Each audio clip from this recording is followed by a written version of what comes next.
สบายดีพี่น้องกล่าวทักทายสบายดีสวัสดี FC ทุกผู้ทุกคนเด้อนะยินดีต้อนรับเข้าสู่ช่องน้องอันยินดีพี่น้องมื้อนี้พวกเฮาสิพากันเฮ็ดเสสวนกินเนาะพี่น้องก็เลยออกมานอกเนาะ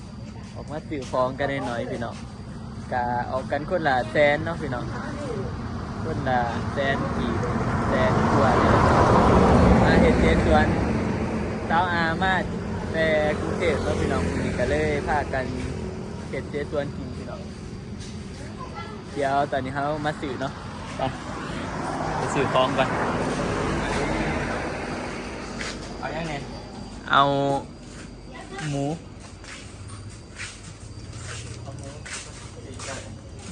กระตีนไก่เอาแบบไหน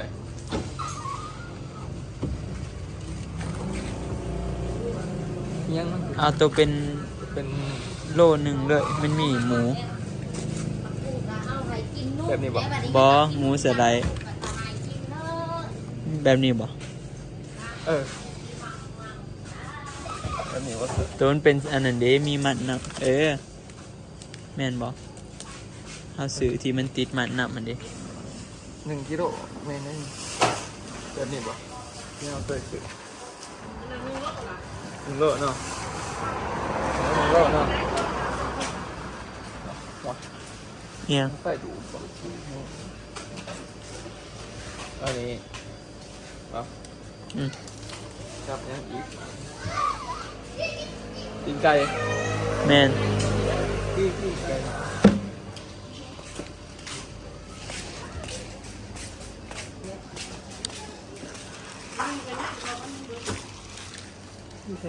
ตีนไก่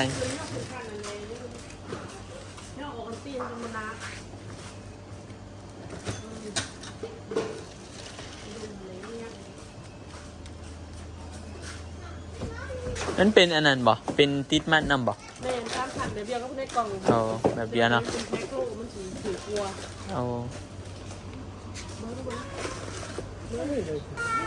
ยังอีกแก้วมันบ่เอาลูกชิ้นเดืองๆหันเด้มีบ่ลูกชิ้นเดืองเอาถุงหนึ่ง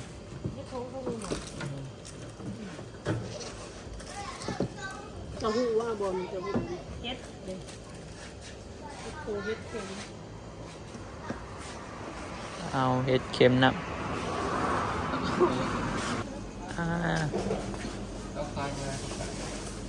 เอาประมาณ2อันนั้นจ้ะ2 หัวเอาเฮ็ดน้ำเฮ็ดเค็มเฮ็ดใหญ่น้ำ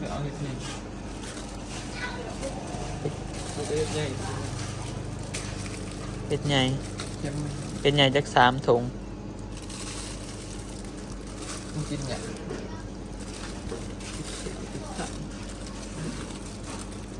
เนาะ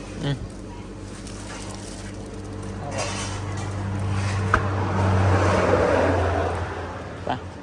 เอาเสียงนี้ก่อนเอาอีกว่าเสียงเสียง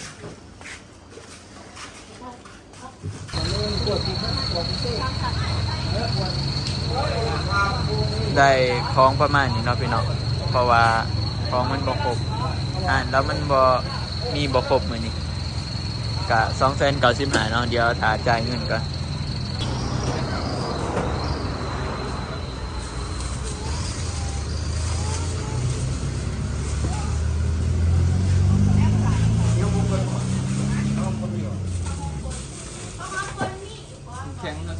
มีน้ำแข็งบ่กับแค่ไหนเราใส่ถุงใหญ่บังไว้น้ำแข็งเลยกับถุงใหญ่ได้ปะเพราะว่าการลบเพื่อที่หอดบาทมันเปื่อยไปพี่น้องตอนนี้ก็ได้แป๊บ4ดิตอนจัก2จะใส่จะสีแดงจะกับซื้อหัวตอนลูกไปเดี๋ยวไปหาเต็มก่อนคนที่สุเทศให้มันเต็มมันใส่หมดเลยไปก่อนพี่น้องตอนนี้เฮาก็เดินทางมาหอเพื่อนแล้วเนาะพี่น้องหลังจากที่เฮาออกไปซื้อของแล้วพี่น้องทำมาหอเพื่อนตอนนี้กำลังพากันเฮ็ดเนาะพี่น้องพากันซอยสาตีบล่างอันนั้น หลังพักเหลือเลยสบายดีอัปโป สวัสดีพี่น้อง ป้าชาอัปโปมาแต่ไทยมื้อนี้เนาะพี่น้องเดินทางมาหอดมันหมาดกัน หมัดหมา ตอนรับด้วยการพากันกินเสสวน ดู เพราะดังเข้าตัวดังดังหลานเนาะเนี่ย หมัดหมาหมัดหมามันทันได้แหงขับเหรอ ไม่เด้ อะไร ใช่เสียงหัวอีกอ่ะเด้ อันนี้พี่น้องพากระเพชรเนาะเอาล้างแล้วล่ะซาติปละสบายดีน้องปลา มันจะง่ายเลยติดตา มื้อนี้ครบหน้าครบตามารวมตัวกันอีกครั้ง ท่านได้เอาเกียร์เหนียว เปิดแต่บ่ซุก ลูกซีนอันนั้นไม่ได้แก้สาว ทุกเปิดว่า ตัวนี้บอก เนี่ยตา เอาตัว อ ใหญ่ ย่า แล้ว ให้ ตัว น้ น้ อง อย ปลาซอยเนาะพี่น้อง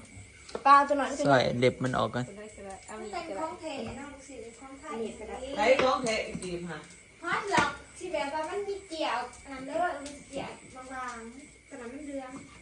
แบบอ่อนๆมีเกี่ยวนี่มาหมัดหมาคือตีนไก่มันทันได้เห็นพี่น้องยังมีน้ำอยู่เอาขึ้นมาหมัดหมาเนี่ยมันดังแบบหมัดหมาได้ว่าชุดที่สองน้องอา เดี๋ยวเฮาก็ตัดนี่แล้วเฮาก็สิขวดเนาะพี่น้องตัดตีนมันก็เนาะตัดเล็บตีนปาดอยู่บ่ปาดให้มันอันนี้อยู่บ่ แก้สิใจ บ่ปาดดอกตัดเป็นตีนดอก นางบดอยู่ โอ้เดี๋ยวนี้มัน ได้อยู่ ไล่กูเด้ออีอ่าน ทั้งหมดนี้เท่าไหร่คะ500,000 บาท 500,000สาวอาจ่ายเหรอ เท่าไหร่คะ โอ้ยคือสิจ่ายจะบาท ไปเอิ้นไปใช่แบบไป โอ้ เอาคนไหนเท่าไหร่นะ โอ้ทำไมหน้าขาวจัง น้ำทำไมอันนั้นก็ถ่ายยัง คนไทยเขาไม่เรียกปลายนะ ใช่อะไร เดี๋ยวพี่เซดาย อดมัน เขาเรียกยอด มันใส่ครีมใส่หมวกกูจะ ต้อง ใส่ครีมออง แม่ ต้ จะ อง ใส่ครีมคอยมากกว่าใส่ครีมนะ ครีมอองต้องยังหรอ ตาเลยเด้อแล้วบอกยายบอกต้อง ครีมอองต้อง มือนี้อีกที่สอง แล้วพ่อด่าจะอองต้องเนาะ สุดท้ายนี่มีสารบลอดเด้อ เอาอีแดงนะ ใส่เห็นเลยอะไรเรียกว่าพี่แซม จะมีสารครีม บางเห็นแล้วก็นัดตัดตีนแล้วก็สิขวดอันนี้หมูครับ ทำไมตกไว้วันไปหาไปนอนดี ใส่สบู่ มีเงินเป็นจริงเรียนแท้ครับวันนี้ท่าน เดี๋ยวเฮาสิมาขวด ท่านไทย อันนั้นมันเป็น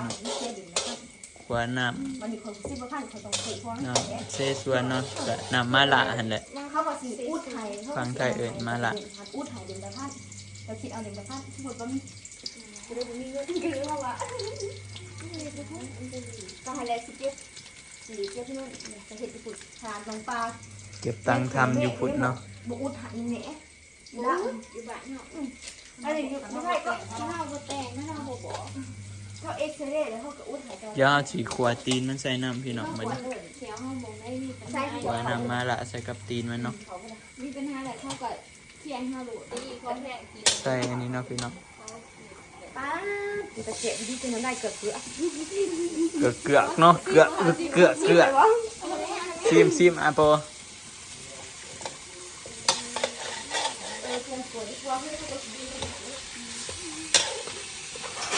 ขวาให้มันสุกๆแล้วก็ตกมันจะนอนพี่น้อง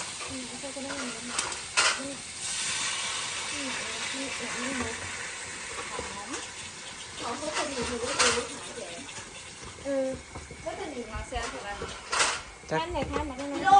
มาเส้นไป ผู้ชิมเอาที่สมุนแค่ไหนยังตี ตีนไก่ตีนไก่ สีนั่นเอง ตีนไก่นี่แสนนิดแสนซาปลายแล้วก็ซีฟองยางหั่นแหละที่แพงแล้วก็น้ำจิ้มอันนั้นแพงแน่ย่างอยู่บ่ใช่ แล้วเขาบอกว่าว่าก็ยังเล่นน้ำจิ้ม เส้นนี้ก็ ใส่เอวใส่อาหรือคุณจักรปักเช็คมีกูเคยขี่เพื่อนจะขี่ตัวนั้นจะขี่ลงทางให้ไปกู ลงห้างตายอีกนะไปลง กูยังมาจักถีบเฮียพาลงใส่ลงหัน เ ดียวเขารับคนเดือดหน้าตาอยู่หันหน้าตา พี่น้องเดี๋ยวขวกันเนาะ คนเนี่ยไปเสพติด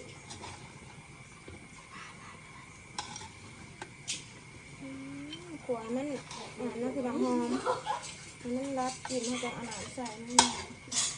มันเป็นปรุงแบบนี้ ทำสิกินพี่น้องตีนไก่นี่เห็นว่าหันมัน พอกันกิน บ่พอกินกูเลยจัดตีนไก่แบบฟูใสมาเลย แบบนั่งเห็นอย่างเดียว อื นะ ม ใส่ถูกกูดี ต้มเปื่อยๆแซ่บแบบได้พี่น้องเอ้ย แต่ว่ามันอันนั้นมันเอาไปบ่ได้ นั่นเอาไปเนี่ยเดี๋ยวหันสิตักไป แต่แบบที่กะตี มันแบนดี ได้ยินไหมใจสั่น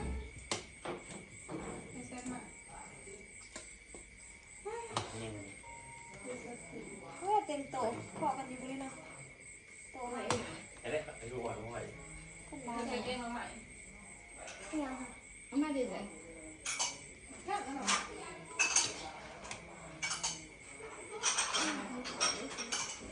หัวไปสิเลย เอาไปซะเดี๋ยวสิถือกันเองไปพี่น้องเดี๋ยวเฮาสิเอาไปทอกใส่อันนั้นเนาะใส่หมออยู่พุ่นแหละเอาแยกกันบ่หรือใส่เทใส่ฮะเทใส่ก็ได้เนาะพออยู่ดอกสิเอาน้ำแข็งไปบ่ แล้วไปต่อหน้าหนังไปได้สิไปถูกหนังกัน ไล่ได้ตอนอดีตไปพี่น้องตอนนี้เฮากะพากันมานั่งอยู่พี่เนาะศาลาเฮาปูสาดเอาสบายบัดนี้พอกันคนมันหลาย ได้กระตีสิขาอะไรกวางอะไรกระตีเอาไปซะเนาะ พี่น้องไปเห็นแล้วนะ ดังพี่น้องไอ้ลำขาดมันเดือดขึ้นไปได้มันสิครับ นี่ เรื่องกับเอา เจส่วนหนึ่ง หอดคือหนึ่งจากในกูในตี้คิดหอด แจว คือ เฮา ยังนี่ เจ็บอยู่นะกูได้ติว กล้องหนาวมาก ร้านเปิงหลานใส่กูอีก ซาโปมาแต่เสียงดังพี่น้องเอ้ยบัดนี้ โมเมนต์บอกไปเด้อ ปล่อยน้ำถึงบุ้งกูวะ บอกไปสูง ปิดไฟอันนี้อยู่น้อยมึงอันมากมากแค่ใส่เอาก็ได้ ก็สิบาทนี้แต่อันนั้นท่านผู้ไปเขาเขา ตัวมันก็ได้มานี่ ขายแล้วกูซื้อสตอรี่สตอรี่บอก เดี๋ยวพาถ่ายหุบลงกันตีถ่ายหุบลงกันตีเราถ่ายหุบลงกันว่าถ่ายหุบลงกันตีหุบลงเฟซมันตอนทำซาอามาหัดออกกันหรอ ขัดออกกันเนาะใส่เสียงเร็วเสียงมันดังได้ สตอรี่ นะอยู่บ้านอยู่กันเรียนหอดวูด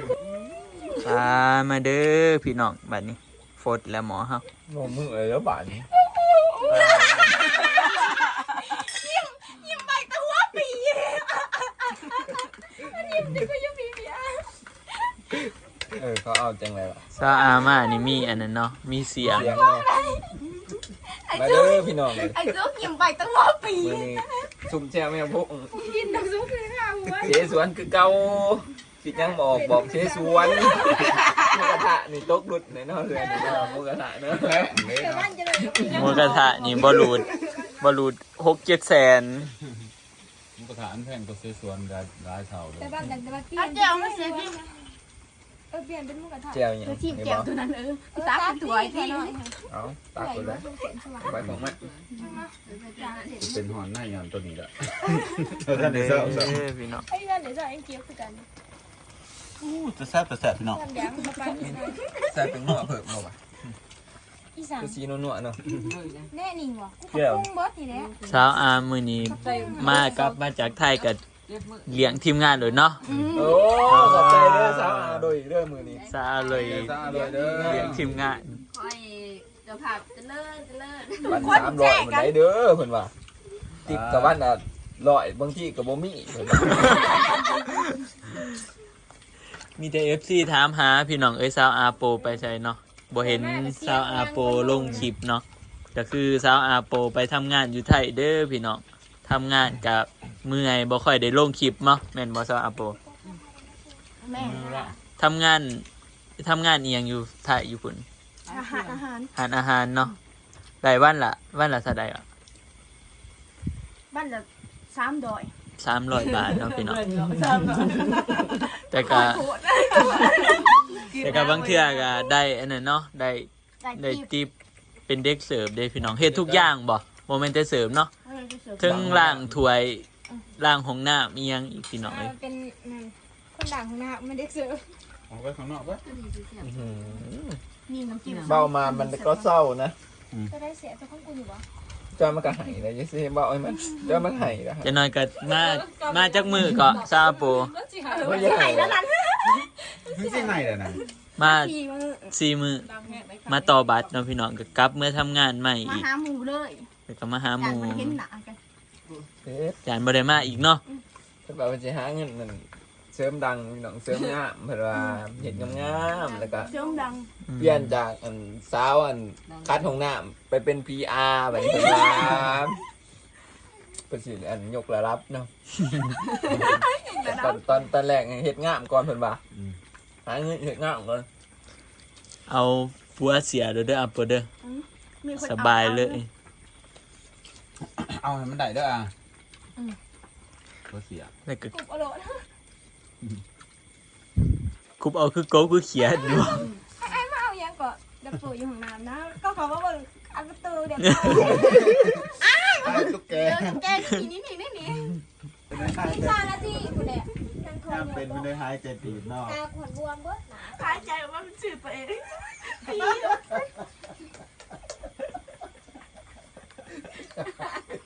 หายจริงหายแบบได้เหรอ ไม่อะไรกูจะกิน อะไรพักเข้าสิ เด็ก พักหลัง ว่าเสียงใบ เอาไทยดิ จะหมักตื่นตาอย่างเงี้ย นี่จะพักกาดว่าจะไปซื้อ ครับผมคืออ่ะ เอาบ่งบ่มี ก็ผักบุ๋งแพงผักบุ๋งแพง ทุกเบาลูกตรงสามนะ เขาบอกเอามาขาย เดือดบดีปฏิบัติตัวเองบดีเขาไปกวนเลือดขวดเรื่องนี้กันแต่บ่มีงานขยะบ่มีงานสักอย่างที่จะเดือดเดือดบดีบ่โมโหสิขอไปซักยาตีเดือดแต่ว่ามันหมดเดี๋ยวปลายสายยามาไปกินเบียร์ ว่ามันเป็นหมวดจริงดีอ่ะ กินมากเป็นเป็นกินเบียร์แล้วก็นอนเลิกเอานอนเลิกสองนอนพักผ่อนแล้วเพียงพอ เดี๋ยวจะมาเห็นเดี๋ยว นี่ดูยังจ้ะ ตอนนี้ก็กินน้ำพ้นตกน้ำเลยเด้อพี่น้อง เริ่มอิ่มแน่แล้วพี่น้องเอ้ย มีคนอิ่ม พากันอิ่มละ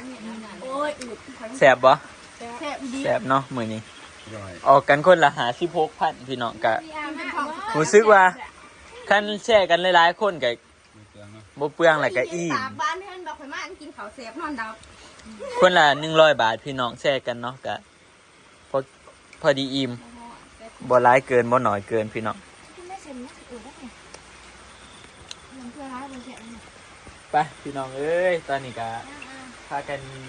นั่งกินก่อนเนาะตามมันเบิดพี่น้องแล้วก็สลับกินหนึ่งก็สิได้เบิดเพียงสามีแล้วเด้อพี่น้องเอ้ยขอบคุณขอบใจ FC